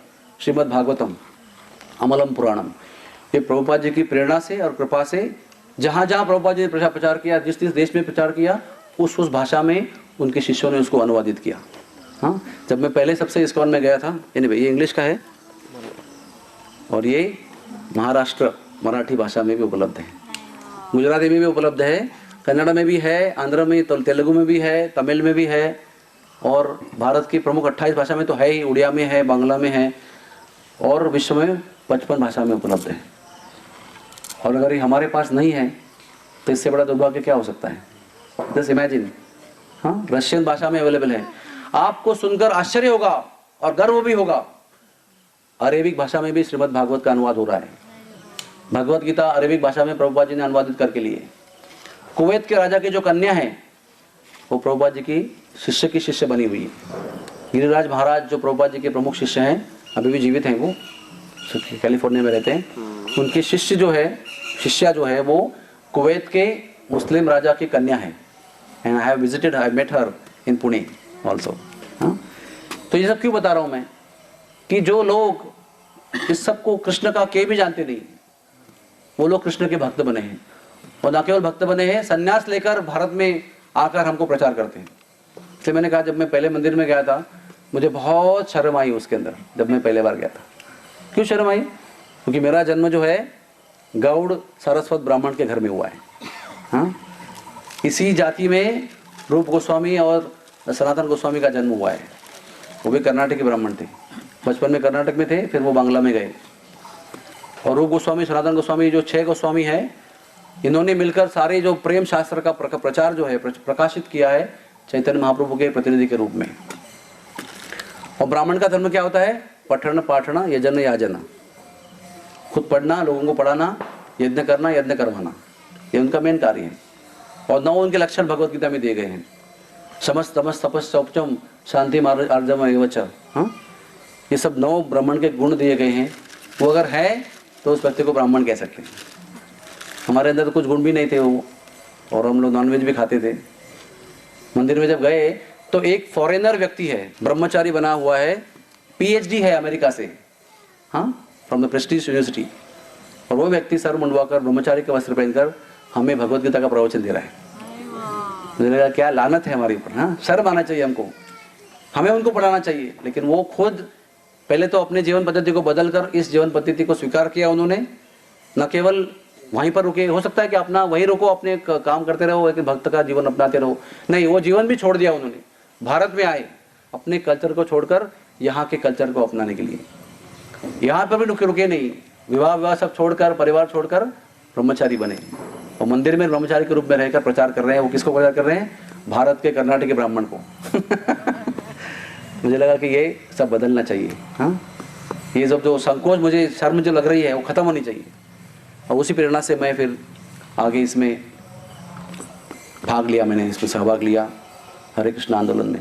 और आज मुझे गर्व है इस बात का कि प्रभुपाद जी ने हमारा ही धन जो है वो सब विश्व में जाकर बांटा। जब अमेरिका गए तो यहाँ के लोग केवल धन कमाने के लिए जाते हैं वहाँ पर, इंद्रिय भोग के साधन जो है उसको एंजॉय करने के लिए वहाँ जाते हैं, लाइफ स्टाइल स्टैंडर्ड जो है वो उसको अटैच हो जाते हैं बहुत, वहाँ पर वापस नहीं आते हैं। यहाँ से आते हैं कि मैं 2 साल के लिए पढ़ने को जाऊँगा, और ज़िंदगी भर वही रहते हैं, वहीं पर अपना बसा लेते हैं, और बहुत सारे बहाने बताते हैं कि यहाँ पर ऐसा है, वहाँ पर ऐसा है, वहाँ रहने के बाद में विराट के टोन में कौन चढ़ेगा, वहाँ के रहने के बाद में यहाँ गंदगी में रास्ते में कौन चलेगा। हाँ, सब कुछ बताते हैं, वही रहते हैं। यानी कि यहाँ के लोग वहाँ के इंद्रिय भोग को मोहित होकर वहाँ जाकर रहते हैं। लेकिन प्रभुपाद ने कहा कि मैं यहाँ पर कुछ लेने के लिए नहीं आया हूँ, मैं आप जो भूल चुके हैं उसके आपको याद दिलाने के लिए और आपको देने के लिए आया। इसलिए प्रभुपाद जी ने कांटे और चमचे से खाने वाले लोगों को हाथ से खाना सिखाया, टेबल पर बैठ कर खाने वालों को जमीन पर बैठकर पलटी मार के खाने को सिखाया। हाँ, प्लेट में खाने वालों को केले के पत्ते और पत्तल पे खाने को सिखाया उन्होंने। यानी कि अपना कल्चर उनको दिया। वो क्रिश्चियन है, कोई मुसलमान है, कोई बुद्ध है, कोई अलग अलग धर्म के लोग हैं, उन्होंने उनको धर्मांतर नहीं करवाया, उन्होंने धर्म का रहस्य उनको समझाया। और भगवान की भक्ति क्या होती है, उस परम पुरुष के साथ में संबंध कैसे होना चाहिए, वो उनको सिखाया। और वो गर्व से कहते थे कि ब्रिटिश लोगों ने हम पर राज किया। हाँ, हम लोगों को ऐसा, हमारा जो स्थिति है आत्मा की इतनी अवनत स्थिति हमारी है, fallen condition of our soul, कि हम लोग उनके सारे ऐश्वर्य से और चमड़ी से इतने प्रभावित हैं। तो उन्होंने हम पर 150 साल राज्य किया, और जो मुसलमानों ने हमारा नुकसान नहीं किया, उन्होंने ऐसा, ब्रिटिश लोगों ने अपना सारा संस्कृति को हनन कर लिया पूरा, अपने कपड़े भी उतार लिए, सब कुछ खाना पीना सब खत्म कर दिया, गायों को खत्म कर दिया, सारे अपने प्रोडक्ट्स जो है, चाय को इंडिया में इंट्रोड्यूस किया, सारी गलत चीज़ें इंडिया में इंट्रोड्यूस किया, और पूरा अपना कल्चर का नाश कर दिया उन्होंने। और 150 साल में अंग्रेजों ने तो नाश नहीं किया, वो 20 साल में अमेरिकन टीवी ने किया। हाँ, गांव के अंदर भी खाने को अन्न नहीं है, लेकिन टीवी का कनेक्शन घर पे है, और वहाँ पर जो चल रहा है गंदगी सब हमारे घर पे आई हुई है, विचारों में और कहने में और बोलने में और चलने में भी। तो प्रभुपाद जी कहते थे, जब इंग्लैंड में उन्होंने मंदिर खोला तो इंग्लैंड में ब्रिटिश लोग भक्त बने, और ब्रिटिश लोगों ने उनको दीक्षा दिया, तो कुछ ब्रह्मचारी बने, कुछ सन्यासी बने उसमें से। तो प्रभुपाद जी कहते थे कि देखो, इन्होंने हमारे भारत पर 150 साल राज किया, आज मेरा सेवक बनकर मेरी सेवा कर रहा है। Local native British person is serving Prabhupada as a humble servant, as a disciple. तो मजाक में कहते थे, कहने का तात्पर्य यह है कि जो सब कुछ भूल गए हैं उनको प्रभुपाद जी ने याद दिलाया कि जीवन का उद्देश्य क्या है। नहीं तो ये लोग यहाँ पर क्यों आएंगे भारत में? विदेशी लोग तिलक लगाकर हमारे जैसा धोती कुर्ता पहनकर नाच रहे हैं कीर्तन में, क्या जरूरत है उनको? उनके पास जो है वो देखकर हम लोग लालायित हो रहे हैं, भाग रहे हैं उनके पीछे, और वो जो उनके पास है वो सब छोड़कर यहाँ पर आ रहे हैं आपके पास जो है लेने के लिए। मतलब जर्नी कैसी है, हम उनको देख रहे हैं, वो हमको देख रहे हैं, और हम उनके पीछे भाग रहे हैं, वो हमारे से छोड़ के यहाँ से पीछे से हमारे पास आ रहे हैं। हम उनके भोग के पीछे भाग रहे हैं, वो हमारे भक्ति का रहस्य को ढूंढने के लिए यहाँ पर आ रहे हैं। तो कैसा है, प्रभुपाद जानते थे कि भारतीय लोगों की मेंटालिटी क्या है। वो अमेरिकन लोग अगर करेंगे तो फिर हमारे लोग भी करेंगे, इसलिए उन्होंने सोचा कि मैं अमेरिका जाऊंगा, वहाँ उनके लोगों को भक्त बनाऊंगा, और भक्त बनाकर उनको यहाँ ले आऊँगा, तब उनको देखकर यहाँ के लोग भक्त बनेंगे, और मैं उसका प्रमाण हूँ। I am the proof of that. तो आप समझ सकते हैं कि हमारी प्रवृत्ति क्या है, वो करेंगे तो फॉलो करेंगे। इसलिए प्रभुपाद जी ने 30 साल तक यहाँ प्रचार करने का प्रयास किया। वही व्यक्ति थे, वो वही मैसेज था उनका। 30 साल तक उनका कोई अनुयायी नहीं बना। जैसे अमेरिका गए, कुछ साल वहाँ पर रहे, बहुत देशों में मंदिर बनाए उन्होंने, और कुछ साल के अंदर ही कई अमेरिकन लोग सन्यासी बन गए, और सर मुंडवा कर वेवा वस्त्र पहनकर जब हवाई जहाज से उतरे तो प्रभुपाद जी को धड़ाधड़ 100 लोगों ने प्रणाम किया वहाँ पर। तब इसके पहले प्रणाम नहीं किया था, क्योंकि वो देखते हैं अभी ग्रैंडोर बढ़ गया, उनका ऐश्वर्य बढ़ गया है, इतने सारे गोरे लोग नाच रहे हैं उनके पीछे, दंडवत प्रणाम कर रहे हैं, तो भाई बड़ा महात्मा आदमी है, तो फिर उनको सब लोग प्रणाम कर रहे हैं, तो फिर जाके भक्त बने। ये हमारी बौद्धिक लाचारी है। हाँ, this is the what how to say in English, this is condemnation of intelligence. इसको कहते हैं इंटेलेक्चुअल स्लेवरी, बौद्धिक गुलामगिरी है ये। कोई बुद्धि से हम उनके गुलाम हो गए, उनके कल्चर के, और उसको फॉलो कर रहे हैं। इसलिए मैं यात्रा में कहता हूँ कि वेस्टर्न कपड़े पहन के आप बच्चों को और अपने आप को यात्रा में मत लाओ, because our culture is something else. और हम लोग यात्रा में भी कोशिश करते हैं कि हाफ पैंट बरमुडा और टी शर्ट पहन के आ जाएं, ये हमारा कल्चर नहीं है। Our culture is Vedic, we have to go back to Vedics. कुछ दिन पहले हमारे हॉस्पिटल में व्यक्ति आया था, स्टीफन नैप नाम का, उसका नाम अभी नंदनंदन दास है, वो प्रभुपाद जी के शिष्य हैं। उन्होंने इतना एक्सटेंसिव रिसर्च किया है इसके ऊपर कि भारत की संस्कृति क्या है। इतने बड़े कई ग्रंथ लिखे उन्होंने भारत की संस्कृति के ऊपर। और अभी वो आए थे, और उनको जो डॉक्टर सोमैया है, सोमैया कॉलेज जो है ना विद्या विहार में, उनके जो प्रमुख है, जो कट्टर आरएसएस के फॉलोअर हैं, उन्होंने उनको स्पॉन्सर किया उनके रिसर्च को देखते हुए, और पूरे भारत में जाकर उन्होंने जगह जगह जाकर दिन में 4-4 लेक्चर उन्होंने दिए। 50-60 साल की व्यक्ति है वो, लेकिन daily 4 lectures he gave in various colleges and universities, और सबको ये बता रहे हैं कि आप लोगों की संस्कृति क्या है। Please please take your own culture and follow it yourself and tell others to follow that also. ऐसे कितनी विनती कर रहे थे हमारे हॉस्पिटल में आके। वो कह रहे हैं कि आपको संक्षेप में लेक्चर दे रहा हूँ, अगर प्राइवेट में बैठेंगे आपको मैं घंटों घंटों समझाऊंगा कि आपके कल्चर को कैसे हनन किया गया। ब्रिटिशों ने, मैक्स मुलर ने कैसे रिसर्च करके यहाँ की जो पावर है उसको ढूंढ के निकाला कि यहाँ का शक्ति क्या है। तो कहते हैं कि गाय की रक्षा यहाँ की शक्ति है। गाय इनका जानवर ऐसा है कि गाय के ऊपर पूरा कल्चर घूमता है इनका, गोरक्षा और कृषि मतलब खेती करना। तो उन्होंने रिसर्च किया, इंग्लैंड ने उनको स्पॉन्सर किया, ब्राइब भी दिया उनको, बहुत पैसा दिया। तो संस्कृत सीखा बड़े बड़े विद्यापीठों में जाकर, सारे शास्त्रों का अध्ययन किया, लेकिन ढूंढ के क्या निकाला, भक्ति का सार नहीं निकाला कि कैसे उसको डिस्ट्रॉय करना है। और फिर राजा को, रानी को मैसेज भेजा इंग्लैंड में कि अगर इनकी संस्कृति को आपको छेदना है तो पहले गाय को नष्ट करो। इसलिए मैक्स मुलर के आदेश से इंग्लैंड की रानी ने भारत में लाखों लाखों गायों की हत्या कर दी। और फिर वो एकदम गरीब हो गए ना, गाय का दूध नहीं है, कुछ नहीं, मक्खन नहीं है, कुछ नहीं है, गाय के जो बाकी गोबर है, गोमूत्र है, इसको जो सब खत्म हो गया। बाद में कहा ये प्रोडक्ट ले लो हमारा, चाय पियो, ये करो, वो करो। इस तरह से बहुत सोच समझ कर, बुद्धि का पूरा इस्तेमाल करके, राक्षसी बुद्धि है ये एक्चुअली, पूरा बुद्धि का इस्तेमाल करके, रिसर्च करके हमारे मूल तक गए वो। और फिर वो निर्णय लिया कि इसके मूल को काट देना है। जैसे मूल को काट दिया, पूरा पेड़ गिर गया हमारा, फिर कुछ नहीं बचा। तो उसने अपना पेड़ लगाया वहाँ पर, बोले इस पेड़ के फल खाओ अभी आप, आपका पेड़ काट दिया गया है, अभी कुछ बचा नहीं यहाँ पर, हमारा पेड़ का फल खाओ। उसका आदि बना दिया। भारत में चाय नहीं थी उसके पहले, उन्होंने इंट्रोड्यूस किया। तो ये हमारा कल्चर है। श्रीमद् भागवत, श्रीमद् भागवत अमलम पुराणम प्रेम पुमार्तो महान। तो आपको मैं विनती करता हूँ कि दिसंबर के मैराथन में हमारे मंदिर में श्रीमद् भागवत डिस्काउंट में मिलता है। अभी तक दिसंबर आए नहीं है, लेकिन मैं अपनी यात्रा के लिए विशेष रूप से ये आपसे आज ऑर्डर लेना चाहता हूँ एडवांस के रूप में, ताकि आपको, जैसे फॉर एग्जांपल इंग्लिश जो भागवतम सेट है 18 खंडों का, उसका 5,000 रुपये कीमत होती है आमतौर पर, लेकिन दिसंबर के महीने में हर चीज़ पे किताबों पर 20% डिस्काउंट मिलता है। तो 5,000 का भागवत जो है वो 10,500 में मिलता है, वो अंग्रेजी का है। ओके, और हिंदी का कितना है? 3,000 रुपये हिंदी का कीमत है, लेकिन मैराथन में दिसंबर में वो 2,500 में मिलता है। और मराठी के जो है अभी श्रीमद् भागवतम का अनुवाद अभी तक पूरा नहीं हुआ है, कुछ कुछ ग्रंथ मैडम कुलकर्णी में लिए हैं, तो जैसे जैसे अलग अलग खंड आते हैं वो भी मिलते जाएंगे। तो मैं आपको सबको हाथ जोड़ के विनती करता हूँ कि आप लोग श्रीमद् भागवत की ऑर्डर्स बुक कीजिए, और मैं आपको दिसंबर के फर्स्ट वीक में उसको डिलीवर करूँगा जहाँ पर भी आप हैं। ये सब क्यों मैं आपको बता रहा हूँ? क्योंकि ये पाकर जो हमारे जीवन में परिवर्तन आया है, वो परिवर्तन ऐसा है कि इस विश्व से हमको भगवत धाम में ले जाएगा। नॉट अ सिंपल परिवर्तन। हाँ, धन की बढ़ोतरी हो गई है या बहुत अच्छा पद प्राप्त हुआ है, बहुत अच्छे पोस्ट पे बैठे हैं, ये परिवर्तन नहीं है। ये परिवर्तन ऐसा है कि दुनिया में लगा हुआ जो एंकर है, नांगर है, उसको उखाड़ कर ये भगवान के धाम में ले जाएगा। ये परिवर्तन है। और ये परिवर्तन, जो परिवर्तन क्रांति आज तक हुई है, फ्रेंच राज्यक्रांति हुई है, जो राज्यक्रांति हुई है आज तक, वो सब ग्रंथों के माध्यम से हुई है। प्रभुपाद का आंदोलन भी, प्रभुपाद ने अभी 30-32 साल हो गए शरीर छोड़कर, फिर भी उनका आंदोलन विश्व में सब जगह फैल रहा है। उनके जीवित में होते हुए रशिया में कुछ प्रचार नहीं हो पाया था, लेकिन कुछ लोगों को उन्होंने रशिया में गुप्त रूप में प्रचार किया था।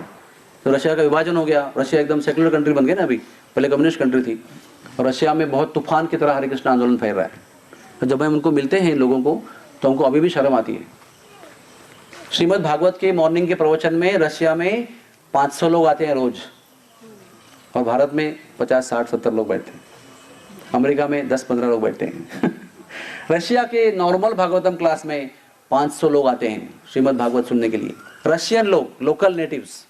हाँ, और जब कोई स्वामी सन्यासी आता है, जैसे हमारे गुरुजी वहाँ पहुँचते हैं, या निरंजन स्वामी है और कोई बड़े स्वामी वहाँ पहुँचते हैं, तो 12 घंटा फ्लाइट में बैठकर उनका भागवत प्रवचन सुनने के लिए लोग वहाँ पहुँचते हैं। तभी 2,000-3,000 लोग वहाँ पर जमा हो जाते हैं श्रीमद् भागवत का कथा सुनने के लिए। और हम लोग विराट से यहाँ पहुँच नहीं पाते सुनने के लिए। इसलिए आपको मैं विनती करता हूँ, हो सकता है अभी की अभी जरूरत नहीं है, लेकिन इस कथा के बाद में डॉक्टर निर्मल चंद्र प्रभु आपके लिए उपस्थित हैं। आप सोचें इसके बारे में, जीवन में परिवर्तन लाना है भगवान की ओर, इसलिए आपको ये मैंने प्रपोजल यहाँ पर रखा है। एनीवेज की आगे की कथा ऐसी है कि प्रभुपाद जी के बारे में मैंने आपको बताया। इस मंदिर की एक अद्भुत स्थिति है टोटा गोपीनाथ की। ये दुनिया के एक ऐसे ही विग्रह है जो बैठे हुए हैं। श्री कृष्ण का विग्रह बैठा हुआ है, बैठ के बांसुरी बजा रहे हैं। इसका कारण क्या है? इसके दो कारण हैं। एक प्रमुख कारण ऐसा है कि जब भी ब्रह्मा जी ने उनका दर्शन किया, श्री कृष्ण भगवान ने उनको गोलोक का दर्शन कराया, तभी मूर्ति प्रकट हुई, तभी वो बैठी हुई अवस्था में थी। उनके गले में सूर्य प्रकाश के समान तेजस्वी एक लॉकेट था, तो ब्रह्मा जी ने उसका भी वर्णन किया है अपने श्लोकों में। आलोल चंद्र कलसत वनमाल्य वंशी रत्नांगदम प्रणय केली कला विलासम। हाँ, तो वो आप देखेंगे वहाँ पर। और बैठे क्यों है? क्योंकि जब भी चैतन्य महाप्रभु ने अपना लीला समाप्त किया, चैतन्य महाप्रभु पृथ्वी तल पर 48 साल तक रहे, 24 ईयर्स मायापुर में, 6 साल भ्रमण में, और आखिरी 18 साल एक ही जगह पर जगन्नाथपुरी में। तो उसके बाद में 48 ईयर्स के एंड में एक साथ ही कुछ लोगों ने उनको जगन्नाथ जी के विग्रह में अंतर्धान होते हुए देखा, कुछ भक्तों ने उनको समुद्र में अंतर्धान होते हुए देखा, और कुछ भक्तों ने उनको टोटा गोपीनाथ के अंदर अंतर्धान होते हुए देखा। अभी पुजारी आपको दिखाएंगे, शायद उनका मूड अच्छा रहेगा। तो इनके जो बैठे हुए ना, तो उनके जंघा में ऐसे एक छेद है, वहाँ से महाप्रभु जी अदृश्य हो गए टोटा गोपीनाथ के अंदर। तो उसके बाद में क्या हुआ? तभी तो खड़े थे चैतन्य भगवान। उसके बाद में चैतन्य महाप्रभु के विरह से गदाधर पंडित, बहुत फोल्ड करके बैठो, गदाधर पंडित जो है इतने विरह में आ गए भगवान के विरह में, इतने दुख में हो गए वो कि केवल 45 साल की उम्र में एकदम बूढ़े से हो गए, उनको उठना भी मुश्किल हो गया। विरह के अंदर क्या होता है, मन जब दुखी होता है ना, तो आदमी एकदम जल्दी बूढ़ा हो जाता है, स्ट्रेस, चिंता के कारण। ये तो आध्यात्मिक स्ट्रेस है, आध्यात्मिक विरह है। फिर खाना पीना त्याग देते हैं भगवान के विरह में, तो बहुत जल्दी बूढ़े हो जाते हैं वो। और इतने बूढ़े हो जाते हैं कि रोज की जो सेवा है ना भगवान को माला बनाने की, पहनाने की, वो खड़े हो सकते नहीं है। तो सोचते हैं कि अभी क्या मैं सेवा नहीं कर पा रहा, मेरा जीवन अभी व्यर्थ हो रहा है, किसी और को भाई टोटा गोपीनाथ की सेवा जो है वो सौंप दूंगा, किसी अच्छे भक्त को देखूंगा और कहूंगा भैया तुम इस सेवा को संभाल लेना, मैं अभी बूढ़ा हो चुका हूँ। ये सोचते हैं और सोते हैं, रात को स्वयं टोटा गोपीनाथ के स्वप्न में आते हैं, बोलते हैं मैं तुमसे ही सेवा लूंगा और तुम मेरी सेवा क्यों छोड़ना चाहते हो, करो मेरी सेवा। बोले भगवान स्वप्न में कह रहे हैं कि भगवान क्या करूं, मैं उठ नहीं पा रहा हूँ, उठ के आपको माला पहनाने में मेरी हाथ नहीं पहुंच रहा है, मैं उठ खड़ा नहीं हो पा रहा हूँ। बोले कोई बात नहीं, मैं बैठ जाऊंगा और तुम मेरी सेवा करना। अगले दिन जब उठते हैं, दर्शन खोलते हैं तो भगवान जो है वो छोटे हो गए तो वस्त्र को निकाल गए थे तो भगवान पैसे पलटी मारकर बैठे हुए हैं फर्स्ट क्लास। और उसके बाद में आखिर तक वही स्वयं अपने हाथों से भगवान की सेवा करते हैं। और गदाधर पंडित भी स्वयं टोटा गोपीनाथ के अंदर ही अंतर्धान हो गए हैं। आप समझ सकते हैं कितना दिव्य मंदिर है ये। हमारे लिए चैतन्य महाप्रभु और गदाधर पंडित, कृष्ण और राधा रानी स्वयं गोपीनाथ के रूप में यहाँ पर विराजमान है, हम उनका दर्शन कर सकते हैं। हाँ, और उसके आगे जो चातक पर्व की कथा है, हम वहाँ जाकर भजन गाएंगे गोपीनाथ जी के आनंद के लिए। स्वयं टोटा गोपीनाथ के अंदर ही अंतर्धान हो गए हैं। आप समझ सकते हैं कितना दिव्य मंदिर है ये। हमारे लिए चैतन्य महाप्रभु और गदाधर पंडित, कृष्ण और राधा रानी स्वयं गोपीनाथ के रूप में यहाँ पर विराजमान है, हम उनका दर्शन कर सकते हैं। हाँ, और उसके आगे जो चातक पर्व की कथा है, हम वहाँ जाकर भजन गाएंगे गोपीनाथ जी के आनंद के लिए।